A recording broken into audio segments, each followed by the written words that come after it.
This is Jerome Davis. I'm the artistic director of Burning Coal Theater Company, and our guest on the podcast today is Amy White, who is one of the drama teachers at William Peace University. Hey, Amy, thank you for joining us today. How are things at William Peace right now? Interesting for sure. March 13th, we got the notification that we would be moving to online classes. So we had one Friday to meet with our students, gather our things, and leave. Wow.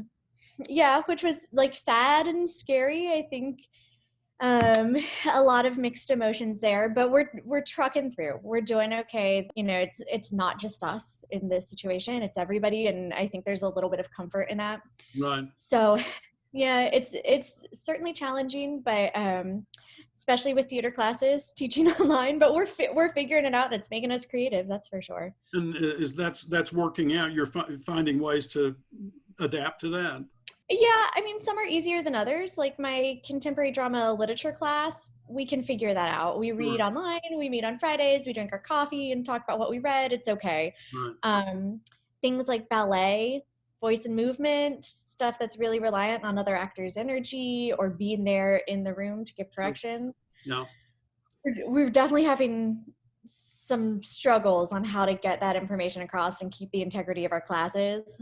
You know, and I think, frankly, sometimes the integrity of our classes are going to be a little bit compromised in those disciplines, and we'll just make it up next semester when the students come back. We'll figure out ways to get that material better to them. And you had students that you were going to see graduate that you may never be in the same room again with. That must be a strange. Yeah, I feel so sad for them. We ended up having to cancel our last show, which was going to be partnerships with that production. It was we're working with Raleigh Little Theater and Arts Access Inc. And my students were working on doing a sensory-friendly production of it on top of our regular scheduled productions. So for several of our seniors, that was going to be their final show. They don't get to do their senior recitals now. Right. It's just, you know, what a bummer. Those are the things you really look forward to at the end of your college career. And Yeah. I feel very sad for them, but we're going to find ways to make it up. If they can come back to campus next semester, we'll do senior recitals then. Campus is already thinking about how we'll do some sort of graduation ceremony in the fall for them. And, you know, we'll make the best of what we can. That's good. That's very good. What is coming up in the future for William Peace? Have you announced your next season yet, or is that something you can talk about yet? Yeah, we usually announce pretty early. So we announced it in November. Then Tartuffe and fun in there, and I think that's probably what we'll point at this point. So I'm glad we picked what we picked. Yeah, and you're directing. What are you directing? I'm directing and choreographing Chicago and directing The Wolves as well. Wade Newhouse will be directing The Wedding Singer in April, and then my fiance, Brian Pridgeon, will be directing Tartuffe in November. No, you and Brian were getting married this spring. Is that being derailed at all, or how's that going on? Yeah, our wedding is May 30th. So oh boy. Yeah, it's on the cusp. Right now we're cautiously optimistic that we can keep that date, but we've definitely been in touch with our wedding planners and trying to move it later in the summer if we can, because I'm not sure if we're going to do whatever's the most socially responsible thing to do, and that might be postponing, which is sad.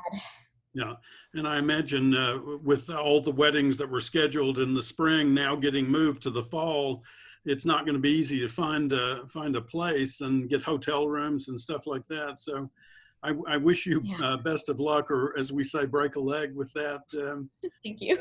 Where do we stand as a society in terms of the safety net for our society, for our people?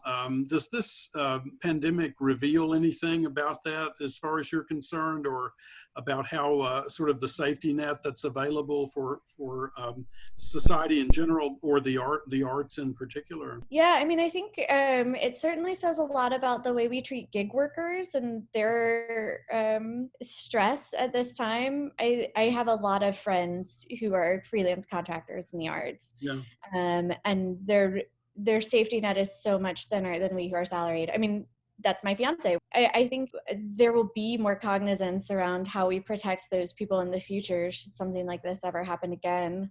Right. Right. Well, is there anything you want to say to the fans of Peace or the alumni of Peace about the theater program right now, about where you guys are or where you hope to be soon? Sure. I mean, we're really optimistic.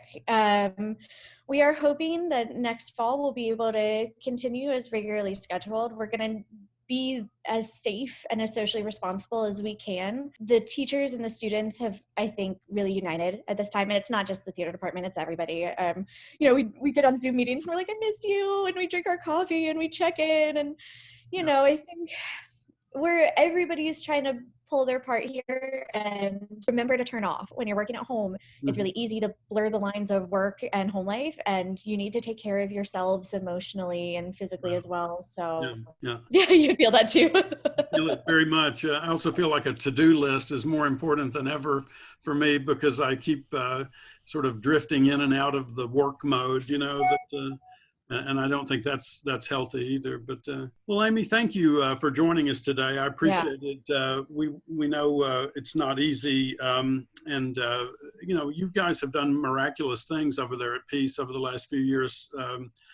I know the program was strong, but you guys have made it much stronger, it seems, and much more a part of the community. And so, I hope that as a community, we'll all be back up and running soon, and break a leg with everything. And Yeah, I think right now, yeah, yeah, we've certainly learned on the benefit of partnerships and strong community ties through all of this. We wouldn't be where we are without our partners, and hopefully we'll all be together soon.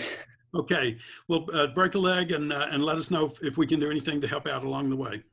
Thanks, you as well. Good luck out there.